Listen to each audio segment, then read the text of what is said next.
This here is Ninjatech Ninjaflex material by Ninjatek. It is a TPU, but it's a little softer than standard TPU. So I think standard TPU is like 95 Shore A durometer. And I believe this is 85A. And it's very tricky to print.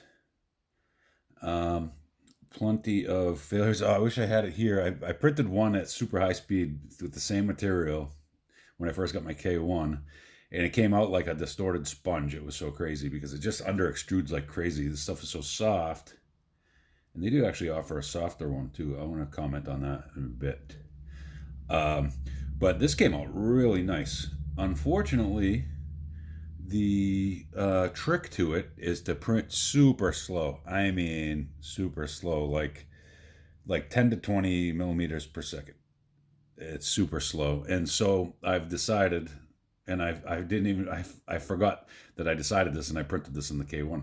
I'm just going to print this material on my Ender 3 from now on because there's no sense in using the K1 because it just ties up the K1 all day because it's going so slow, and I can just print that slowly on my Ender 3.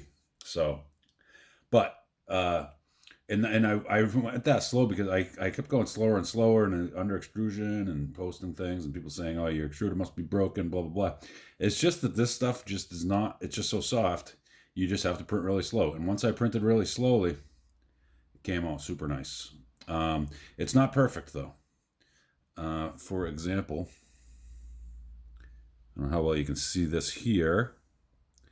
It's sort of, I don't want to say under extruded, but maybe it looks slightly under extruded, but it's more like I don't know what I would call it. I guess sort of under extruded. The bridging not great, but it's moving so slow. Like if it moved faster, it would probably bridge a lot better. Um, and I haven't removed any of the spider webs or stringing. I left it all as it printed. Mostly like the surface on the hull is beautiful. This overhang didn't droop at all. You can see again, very light sort of under extrusion here. It's basically on these thin sections where it doesn't travel very far. It's like it doesn't get a chance to stretch out or something, and it sort of it allows itself to contract. And again here, so these very narrow spots are a little bit goofy at the bases of all these pillars. A and B pillar, I guess they call that on boats. I don't know. On a car, it would be the A and B pillar, I believe. So that's, but the chimney is somewhat separating here, and you can see it's a little under extruded there, but that's my own fault because I pushed on it.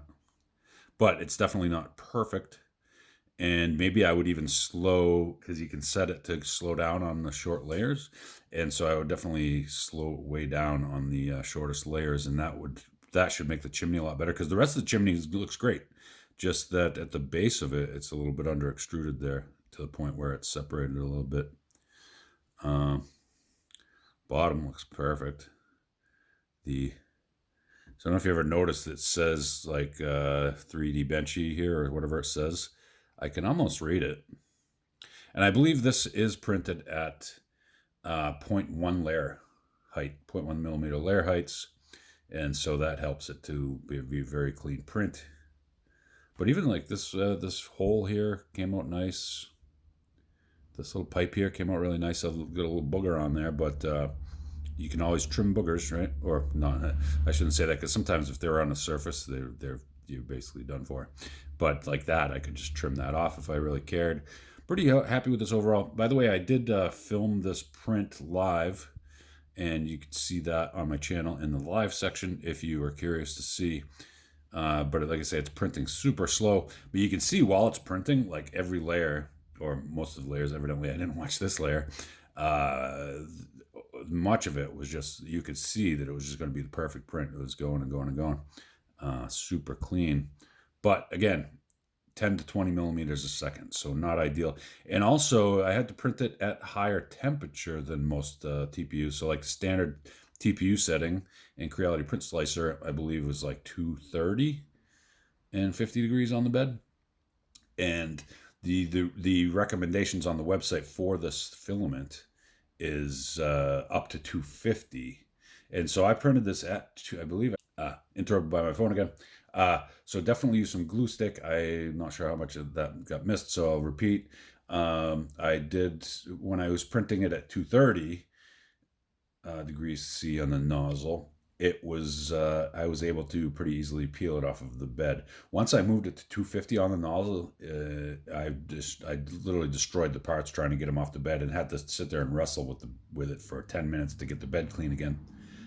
So definitely, if you're going to print this stuff at 250, use a decent thin layer of glue stick, and you can see my other videos on how to properly glue the bed using glue, then dilute it with alcohol, then wipe it off with a coffee filter, because coffee filter is very low lint compared to a paper towel, which if you use a paper towel, a lot of times you can get a bunch of lint all over the bed and the glue, whereas coffee filter minimizes that.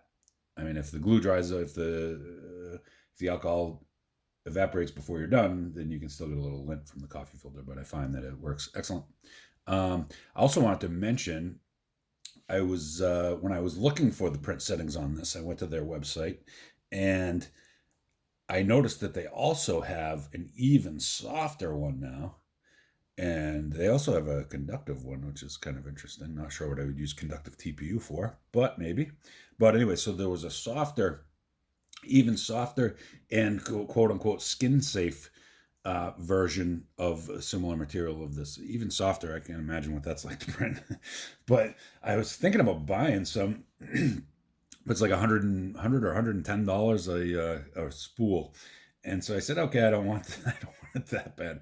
I may still buy some. And if anybody's curious or wants to see more about that, maybe I will buy some just to make some content about it. But so the reason, in my experience, in my professional experience, the reason it's probably so or a reason why it's so expensive, is to claim that it's safe for you contact on skin.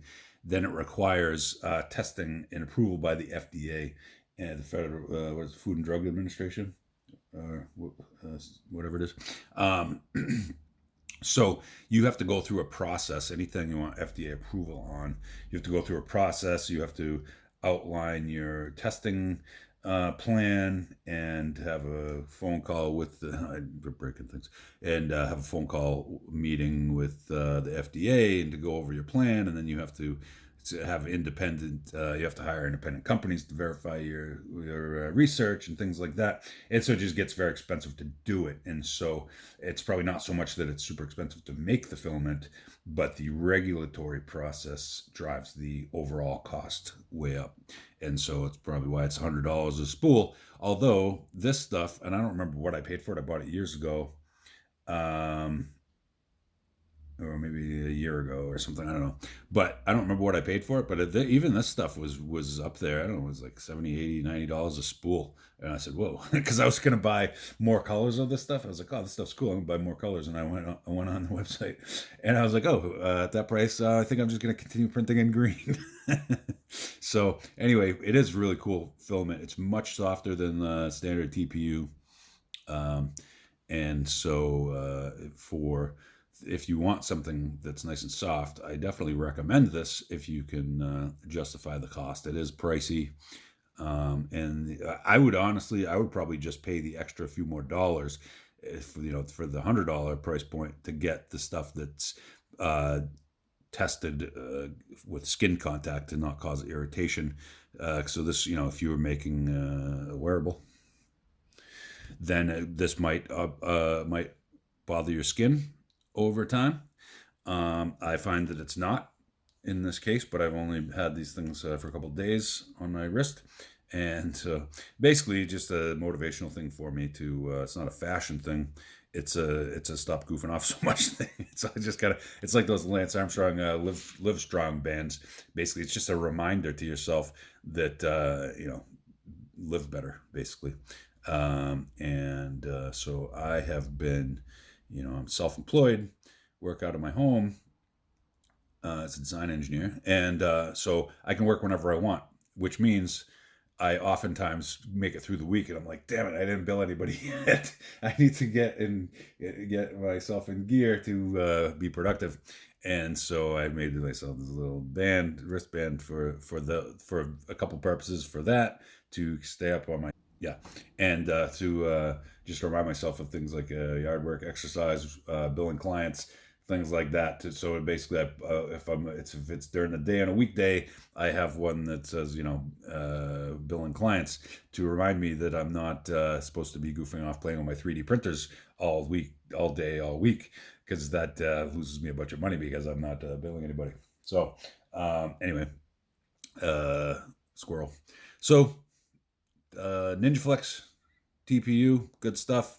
Definitely recommend it. Definitely print very slowly though, and that's how you can have success. I had plenty of under extrusion until I slowed the speeds way down. All right, so if you like the video, subscribe, thumbs up, comment. If you have any questions, requests, anything like that. Thanks for watching.